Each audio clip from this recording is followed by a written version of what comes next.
From Book 4, The Tragic Queen of Carthage, of the Aeneid.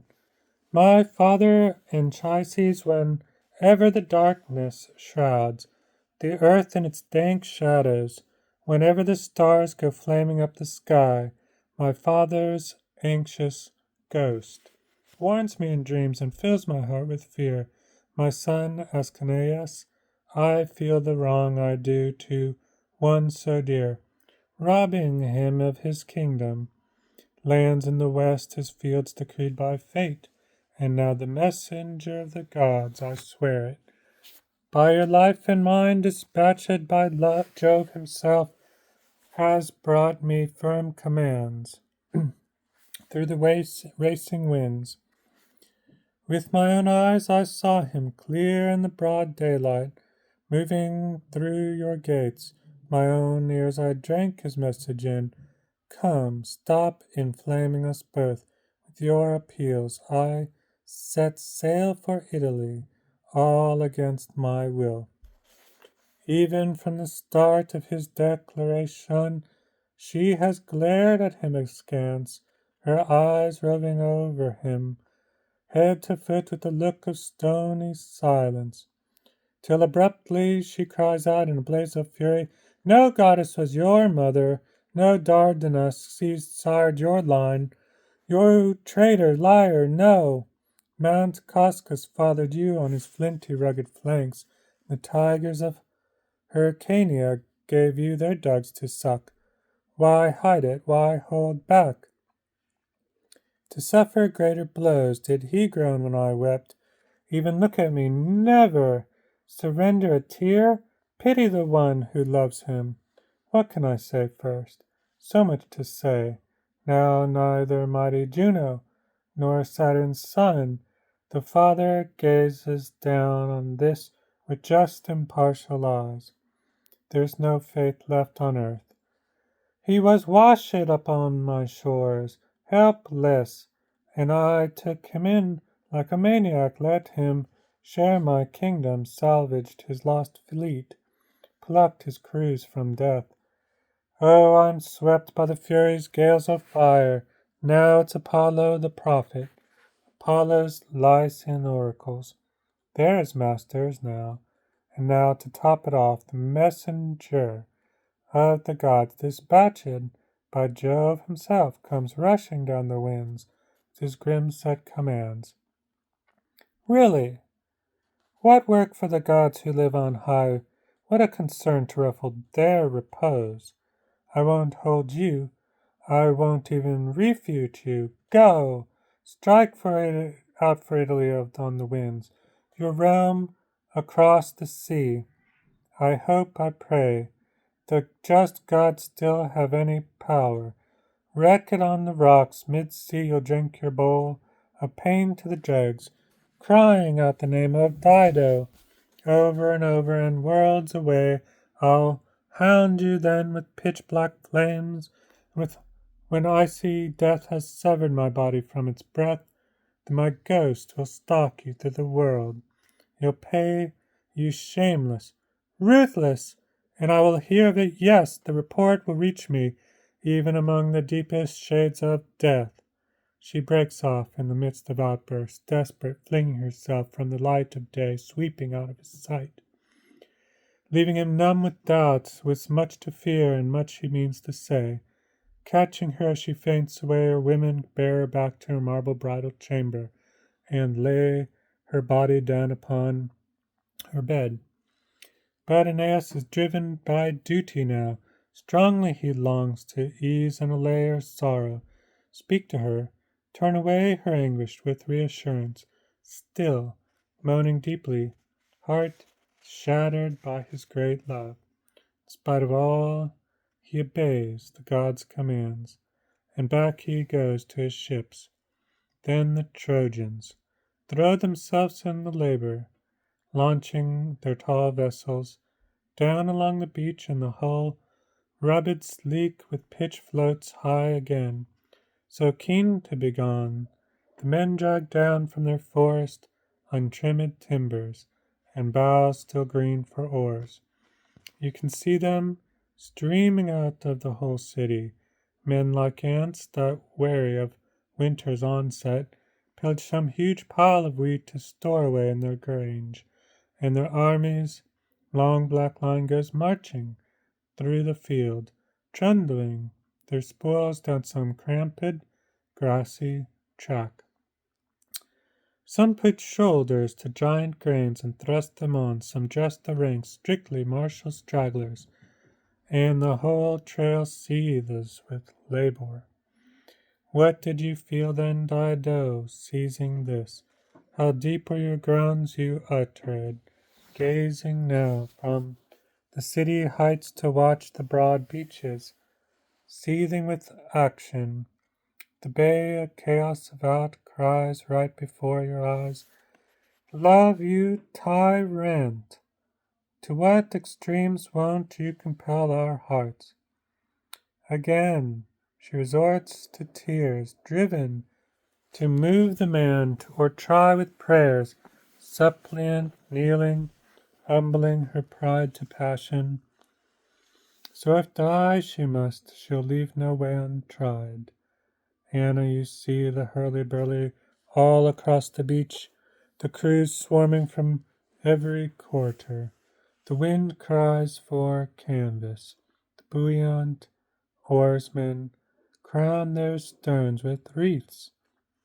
This terrible sorrow. Since I saw it coming, Anna, I can endure it now. But even so, my sister, carry out for me one great favor in my pain. To you alone he used to listen, the traitor, to you confide his secret feelings. You alone know how and when to approach him, soothe his moods. Go, my sister, plead with my imperious enemy. Remind him I was never at Alius, never swore a pact with the Greeks to rout the Trojan people from the earth. I sent no fleet to Troy. I never uprooted the ashes of his father Anchises, never stirred his shade. Why does he shut his pitiless ears to my appeals? Where is he rushing now? If only he would offer one last gift to the wretched queen who loves him, to wait for fair winds, smooth sailing for his flight. I no longer beg for the long-lost marriage he betrayed, nor would I ask him now to desert his kingdom, no. His lovely passion, Latium. All I ask is time, blank time, some rest from frenzy, breathing room, till my fate can teach my beaten spirit how to grieve. I beg him, pity your sister Anna, one last favor. If he grants it now, I'll pay him back with interest when I die. So Dido pleads, and so our desolate sister takes him the tale of tears again and again. But no tears move Aeneas now. He's deaf to all appeals. He won't relent. The fates bar the way, and heaven blocks his gentle human ears. As firm as a sturdy oak, grown tough with age, when the north winds, blasting off the Alps complete, fighting left and right, to wrench it from the earth, and the swift winds scream. The trunk shudders, its leafy crest showers across the ground, but clings firm to its rock, its roots stretching as deep into the dark world below as its crown goes towering toward the gales of heaven. So, firm, the hero stands, buffeted left and right by storms of appeals. He takes the full force of love and suffering deep in his great heart. His will stands unmoved, the falling tears are futile.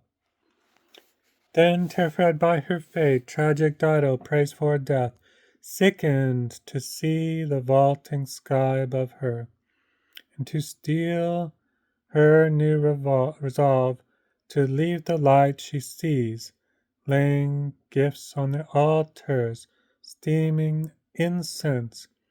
Shudder to hear it now. The holy water going black, and the wine she pours congeals in bloody filth. She told no one what she saw, not even her sister. Worse, there was a marble temple in her palace, a shrine built for her long-lost love, Cythius. Holding it dear, she tended it, marvelous devotion, draping the snow-white fleece and festal boughs. Now, from its depths she seemed to catch his voice, the words of her dead husband calling out her name, while night enclosed the earth in its dark shroud, and over, a lonely owl perched on the rooftops drew out its low throated call to a long wailing dirge, and worse yet, the grim predictions of ancient seers kept terrifying her now with frightful warnings. Aeneas, the hunter, savage in all her nightmares, drives her mad with panic. She always feels alone, abandoned, always wandering down some endless road, not a friend in sight, seeking her own Phoenicians in some god-forsaken land, as frantic as Pentheus, and seeing battalions of Furies, twin suns ablaze in double cities of Thebes before his eyes, or Agamemnon's Orestes, hounded off the stage, fleeing his mother armed with torches. Black snakes, while blocking the doorway, coil her furies of revenge. So driven by madness, beaten down by anguish, Dido was fixed on dying, working out in her mind the means, the moment. She approaches her grieving sister Anna, masking her plan with the brave face aglow with hope, and says, "I've found a way, dear heart. Rejoice with your sister, either to bring him back in love for me, or free me of love for him." Close to the bounds of ocean, west with the setting sun, lies Ethiopian land, the end of earth where colossal Atlas turns on his shoulder. The heavens, stunned with flaming stars, from there I've heard a Massilian priestess comes, who tended the temple held by Hesperian daughters. She'd safeguard the bows in the sacred grove, and ply the dragon with morsels dripping, loops of oozing honey, and poppies drowsy with slumber. With her spells she vows to release the hearts of those she likes, to inflict raw pain on others, to stop the rivers in midstream, reverse the stars in their courses, raise the souls of the dead at night, and make earth shudder and rumble underfoot. You'll see and send the ash trees marching down the mountains. I swear by the gods, dear Anna, by your sweet life, I arm myself with tragic arts against my will. Now go, build me a pyre in secret, deep inside our courtyard, under the open sky. Pile it high with his arms. He left them hanging within our bridal chamber. The traitor, so devoted then. And all his clothes, and crowning it all, the bridal bed that brought my doom. I must obliterate every trace of the man, the curse, and the priestess shows the way. She says no more, and now as the queen falls silent, pallor sweeps her face. Still Anna cannot imagine these outlandish rites would mask her sister's death. She can't conceive of such a fiery passion. She fears nothing graver than Dido's grief than the death of her Cythius, and so she does as she is told. But now, the queen, as soon as the pyre was built beneath the open sky, towering up with pitch pine and cuts the logs of oak, deep in the heart of her house. She drapes the court with flowers, crowning the place with wreaths of death, and to top it off, she lays his arms and the sword he left, and an effigy of Aeneas, all on the bed they shared. For well she knows the future. Altars ring the pyre, hair loose in the wind. The priestess thunders out the names of her 300 gods, Erebus, Chaos, and triple Hecate, Diana the three-faced virgin. She'd sprinkled water, stimulating the springs of hell, and gathered potent herbs reaped with bronze sickles under the moonlight, dripping their milky black poison, and fetched a love charm ripped from a foal's brow, just born, before the mother could gnaw it off, and Dido herself, standing before the altar, holding the sacred grain in reverent hands, with one foot free of its sandal, robes unbound, sworn now to die.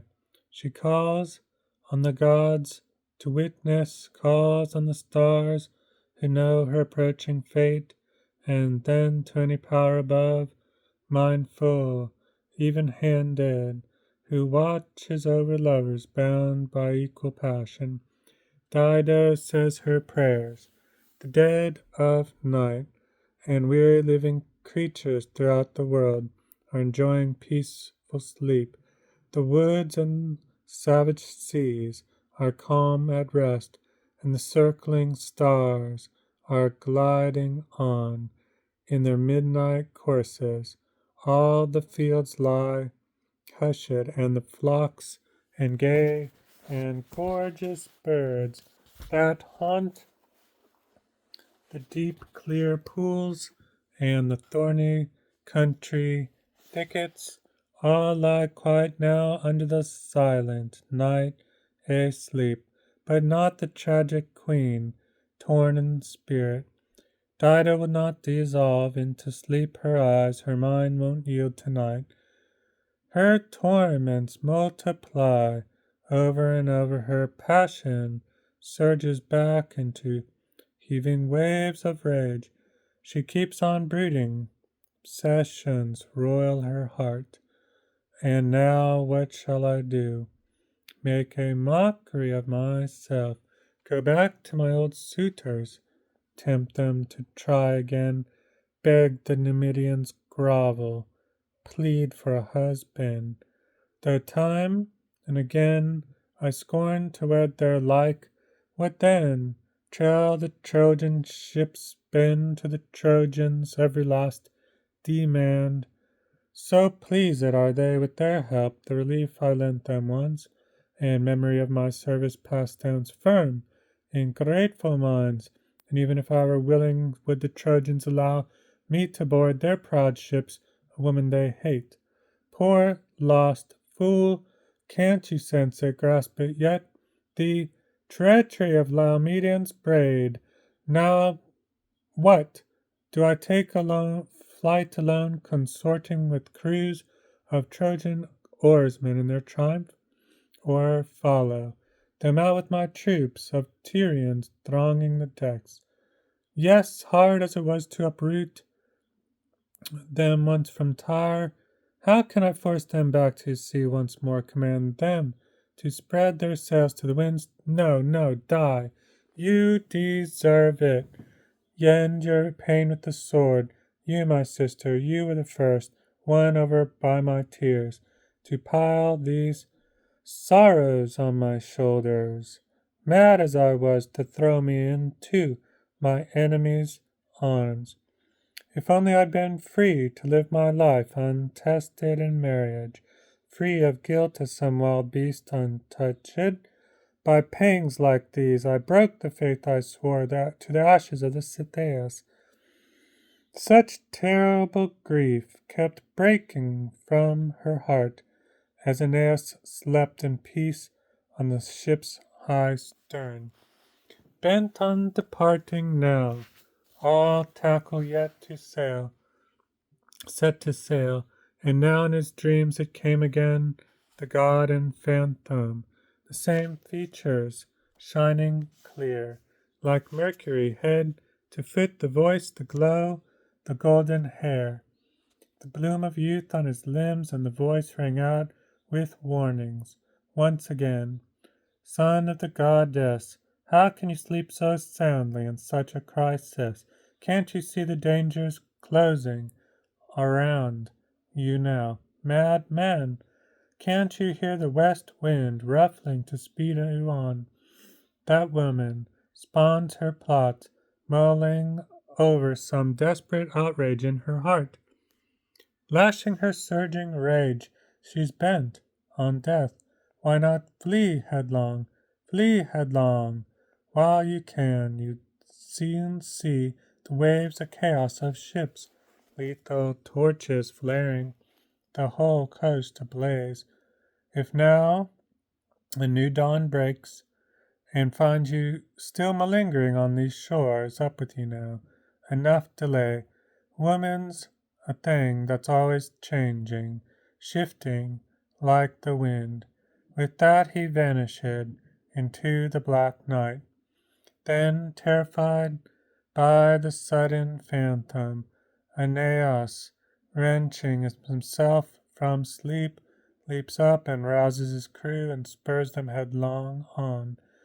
Quick, up and at it, shipmates, and man the thwarts, spread canvas fast. The gods come down from the sky once more. I've just seen him, urging us on. To sever our mooring cables, sail at once. We follow you, blessed God, whoever you are. Glad at heart we obey your commands once more. Now help us, stand beside us with all your kindness. Bring us favoring stars in the sky to blaze our way. Tearing sword from sheath like a lightning flash, he hacks the mooring lines with the naked blade, grips the same desire, and all hands pitch in, they hoist and haul. The shores deserted now, the waters hidden under the fleet, they bend to it, churn the spray, and sweep the clear blue sea.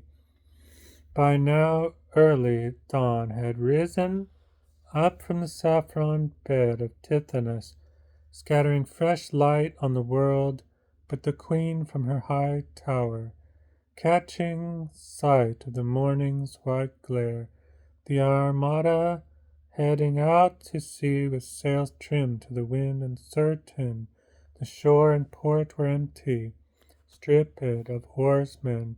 3, 4 times over she beat her lovely breast, she ripped at her golden hair, and, oh, by God, she cries, will the stranger just sail off to make a mockery of our realm? Will no one rush to arms, come streaming out of the whole city, hunt him down, race to the docks and launch the ships? Go, quick, bring fire, hand out weapons, bend to the oars. What am I saying? Where am I? What insanity is this? That ships my fixed resolve, Dido, oh poor fool. It is now only your wicked work strikes home. It should have then when you offered him your scepter. Look at his hand clasped.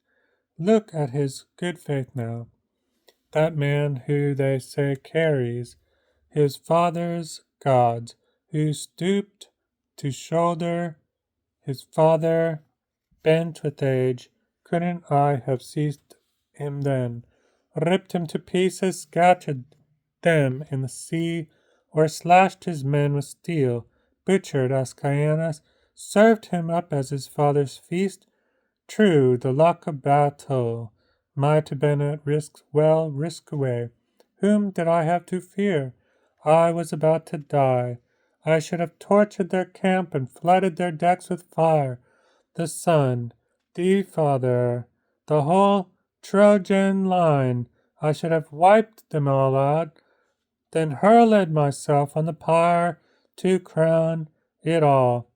You, sun, whose fires scan all works of the earth, and you, Juno, the witness midwife to my agonies. Hecate, greeted by nightly shrieks at city crossroads, and you avenging furies, and gods of dying Dido, hear me, turn your power my way, attend my sorrows.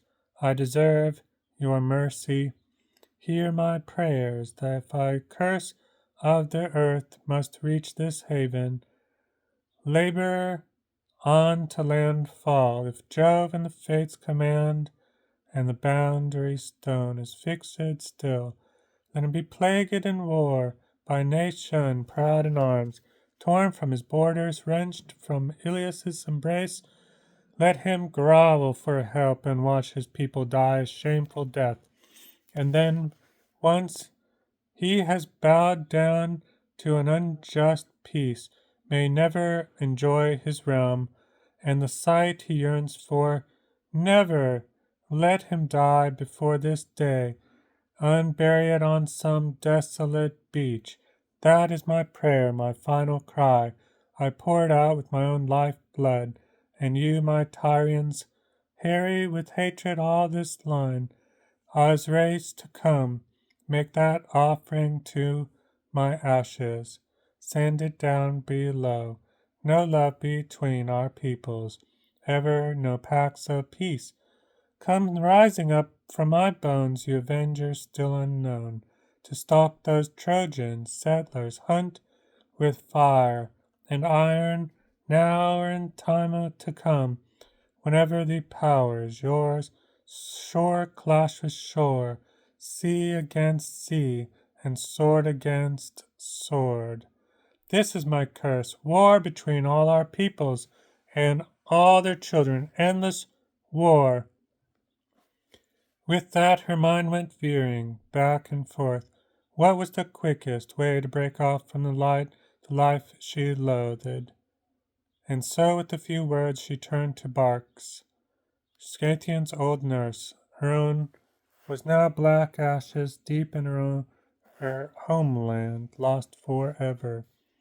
Dear old nurse, send Anna, my sister, to me here. Tell her to hurry, sprinkle herself with river water. Bring the victims marked for the sacrifice I must make. So let her come and wrap your brow with the holy bands. These rites to Jove to the sticks that I have set in motion. I yearn to consummate them and end the pain of love that cursed give that cursed Trojan's power to the flames. The nurse bustled off with the old crony's zeal, but died though, trembling, desperate now with the monstrous thing afoot, her bloodshot eyes rolling, quivering cheeks blotched and pale with imminent death, goes bursting through the doors to the inner courtyard, clambers in frenzy up the soaring pyre, and unsheaths a sword. A Trojan sword she once sought as a gift, but not for such an end. And next, catching sight, the Trojans' clothes, and the bed they knew by heart, delaying a moment for tears, for memory's sake, the queen lay down, spoke her final words. Oh, dear relics, dear as long as fate, and the gods aloud, receive my spirit and set me free of pain. I have lived a life, I've journeyed through the course that fortune charted for me. And now I pass to the world below, my ghost in all its glory. I have founded a noble city, seen my ramparts rise. I have avenged my husband, punished my blood brother, our mortal foe. Happy, All too happy I would have been if only the Trojan keels had never grazed our coast. She presses her face to the bed and cries out, I shall die unavenged, but die I will. So I rejoice to make my way among the shades, and may that heartless Dardan far at sea drink down the deep the sight of our fires here, and bear with him this omen of our death. All at once, in the midst of her last words, her women see her doubled over her sword, the blood foaming over the blade, her hand splattered red. A scream goes stabbing up to the high roofs. Rumor raves like a Maenad through the shocked city, sobs and grief, and the walls of women ringing out through homes, and the heavens echo back the keeling din. For all the world is as if enemies stormed the walls, and all of Carthage or old Tyre went toppling down in flames in their fury. Wave on mounting wave were billowing over the roofs of men and gods. Anna heard out stunned, breathless with terror, raced through the crowd, her nails clawing her face, fist beating her breast, crying out to her sister now at the edge of death. Was it all for this, my sister? You deceived me all along. Is this what your power meant for me? This your fires, this your altars. You deserted me. What shall I grieve for first, you friend, you sister? You scorn me now in death. You should have called me on to the same fate, the same agony, the same sword, one same hour had borne us off together. Just to think I built your pyre with my own hands, implored our fathers' gods with my own voice, only to be cut off from you. But how very cruel when you lay down to die. You have destroyed your life, my sister, and mine too. Your people, the lords of Sidon, and your new city here, please help me to bathe her wounds in water now, and if any last lingering breath still hovers, let me catch it on my lips. With those words she had climbed the pyre's topmost steps, and now, clasping her dying sister to her breast, fondling her, she sobbed, staunching the dark blood with her own gown. Dido, trying to raise her heavy eyes once more, failed deep in her heart. The wound kept rasping, hissing on. 3 times she tried to struggle up on an elbow.